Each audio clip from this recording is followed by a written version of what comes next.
Hola, soy Pedro Ortiz, director de Geopropiedad. Hoy vamos a hablar de un ejemplo, de un caso que tenemos en el despacho que puede resumir el caótico sistema de gestión territorial que tenemos en España y las consecuencias tan graves que tiene para los usuarios, en este caso para el ciudadano. Aunque es un caso un poco peculiar porque mezcla legislación antigua con legislación moderna, pero es un indicativo muy claro de qué es lo que pasa en la realidad y cómo los diferentes operadores jurídicos y administrativos, pues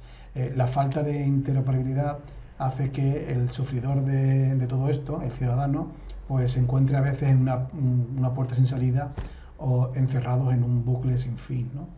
En este caso se trata de un expediente de dominio, es decir, es un procedimiento que se realiza para poder inmatricular en el registro de la propiedad una finca, en este caso una finca rústica, y ya en el año 2014 es cuando se inicia este expediente de dominio. Aquí debo indicar que en aquella época, que justo un año antes de la ley 13, de la puesta en marcha de la ley 13 de 2015,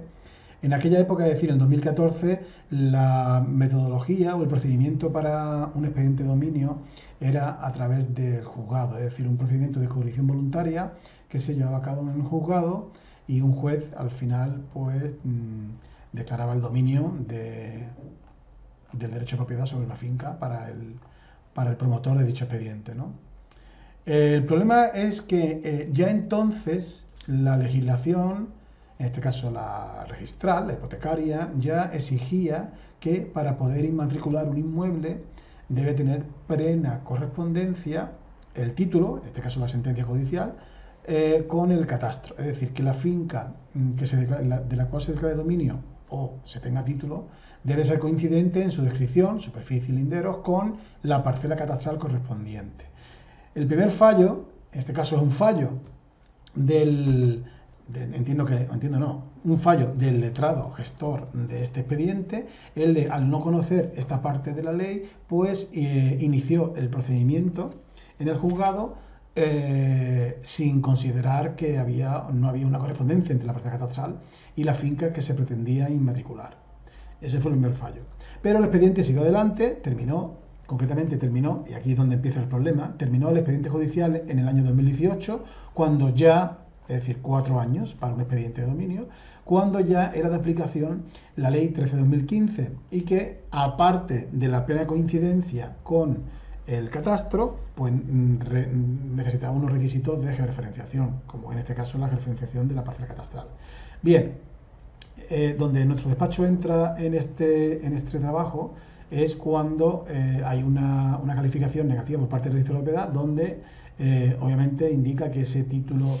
esa sentencia judicial no es inmatriculable, es decir, no es inscribible, puesto que no hay coincidencia con el catastro.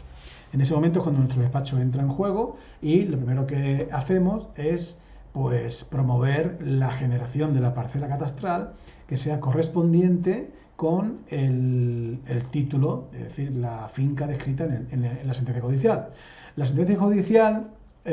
incluye, o más bien el proceso judicial, incluye un plano, por cierto, un plano que no iba ni georreferenciado, ni firmado, ni identificado su autor, ni ningún tipo de elemento, sino un plano que bueno, aquí lo podemos ver, el plano. Es un plano donde pues es muy complicado, incluso para el catastro o para cualquier otra entidad, posicionarlo en su correcta ubicación. Pero al menos existe un plano que se incluye dentro del proceso judicial, es decir, que está supervisado por la autoridad judicial. También hay una descripción de linderos e incluso hay un montaje de ese plano, es decir, del lindero de esa finca, con el catastro entonces vigente, para indicar en la sentencia que ocupa parte de determinadas parcelas. Concretamente dice que ocupa parte de la finca 301, 330, 331 del catastro. Lo que conlleva esto es que mi labor empieza por, como digo, por un lado, el plano que se aporta a la sentencia judicial, debidamente diligenciado y con copia auténtica emitida por el juzgado. Ese plano, mediante un levantamiento topográfico sobre el terreno, se georreferencia ese plano junto con las referencias del terreno, que hay bastante coincidencia entre ese plano y y la georreferenciación del terreno, y a partir de ahí se genera, por mi parte, como técnico competente, se genera el informe de georreferenciación y el informe de validación gráfico catastral frente al parcelario catastral. Con este documento instamos a una subsanación catastral. En primer lugar, creo que hicimos un alta catastral, es decir, que la generación de una nueva parcela, sirviendo como base el título de propiedad, que en este caso era la sentencia judicial.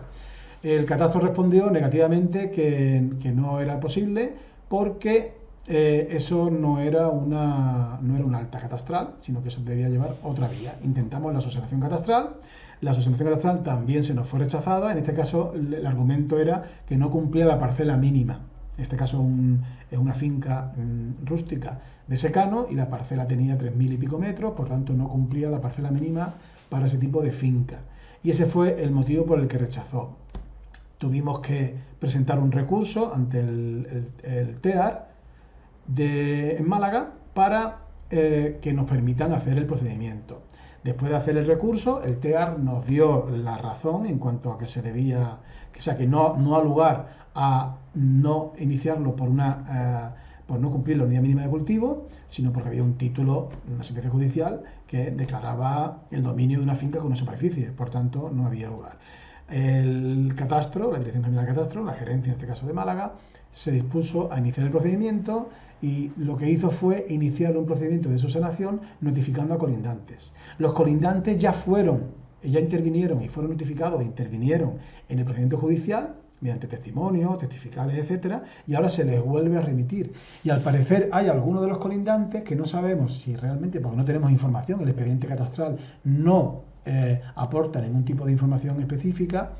se opuso, sin ningún tipo de argumento. Sencillamente, como es muy usual ver ese tipo de procedimiento, la gente se opone por miedo, por desconocimiento, por ignorancia de lo que es. Catastro archiva el caso. Cuando nos llega la información, pues sin salir de nuestro asombro,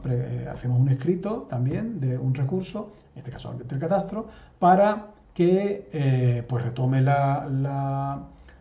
generación de la finca porque pues no da lugar, ¿no? Y bueno, un detalle importante, alguien se opuso, pero en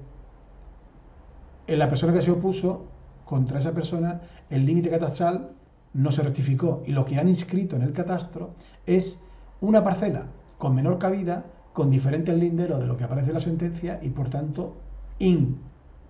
incompatible con el título descrito en la sentencia. Es decir, a día de hoy tenemos una parcela catastral con menos superficie y diferentes linderos del título que va a servir para escribir. Por tanto, si llevamos esa información al registro, el registrador, con un buen criterio, va a rechazar de nuevo la inmatriculación, puesto que no hay coincidencia entre el título y el catastro. Y todo eso porque el catastro, me atrevo a decir aquí, sin ningún tipo de rubor, que no ha acatado la sentencia de un juez a la hora de o de registrar en el catastro esa parcela. Y agotada el último resquicio, que es el recurso ante catastro, nos quedaría volver a recurrir ante el TEAR o irnos directamente a un contencioso administrativo, pero mi cliente, en este caso, pues ya desesperado, sinceramente no sabe lo que hacer. Yo, sinceramente, tampoco sé qué recomendarle, puesto que meterse en un contencioso administrativo, aparte de lo costoso y el tiempo que lleva, pues puede también resultar infructuoso porque posiblemente cuando se tenga una sentencia favorable es posible que también haya ocurrido algún otro incidente en alguna otra de las administraciones, como puede ser el catastro, o la propia legislación hipotecaria, o cualquier tipo de legislación transversal que impida la inmatriculación. Entonces, la total desprotección e inseguridad jurídica de nuestro sistema es vergonzoso y no me queda más que lamentarme de cómo explicarle a mi cliente ahora por qué la finca de la cual un juez dictó sentencia diciendo que era su finca y estaba localizada según un plano, ahora no es posible su inmatriculación para poder venderla, transmitirla, hipotecarla o cualquiera de los elementos que necesita hacer sobre ella. Con esto también quiero terminar diciendo que es muy importante, tanto si es un procedimiento, actualmente el procedimiento de expediente de dominio es realizado por notario, no es realizado por el juzgado. Es importante contar con un técnico verdaderamente competente a la hora de generar toda la documentación, porque La práctica nos dice que incluso muchos abogados que desconocen parte de la ley, otros tantos jueces que desconocen una parte de la aplicación de la ley para con la aplicación que tiene esa sentencia, y por supuesto funcionarios del catastro que cuando reciben la documentación de un juzgado no saben leer entre líneas la implicación que tiene ese documento, y parece que todos están de espalda a su verdadero cliente, que es el administrado, que es el ciudadano. Y es una vergüenza que ahora mismo la administración esté tan de espalda con quien deberían defender, que es el ciudadano, en este tipo de casos. En definitiva, yo de aquí animo a todas las personas que se encuentren en una situación de iniciar un expediente de inmatriculación, que de verdad cuenten con técnicos competentes y con operadores jurídicos competentes, que los hay en el mercado muy buenos, y también hay algunos que no por menos buenos, pero por ignorancia no conocen el alcance de la ley, porque es una labor crítica, ¿no? Este expediente de dominio se tiene que haber enfocado con un catastro rectificado con carácter preliminar al expediente de dominio judicial, para que hubiera habido una consecuencia y una compatibilidad entre el título y el catastro para la inmatriculación. Pero es lo que tenemos. Bueno, sin más me despido y hasta otra ocasión.